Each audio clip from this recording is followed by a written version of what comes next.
Nebereme LSD, nevadí nám USA, všechno je pro nás OK. Vystupujem v TV show, zastupováni osou. Komu se to nelíbí, ať nám prdel políbí.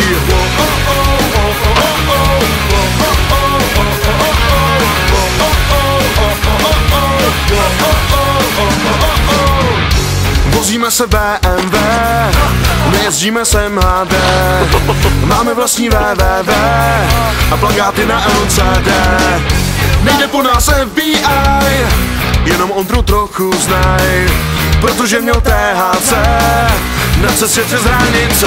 Hvězdy, řetězy a malý číro na šampona. Takhle dnešní bankrok vypadá.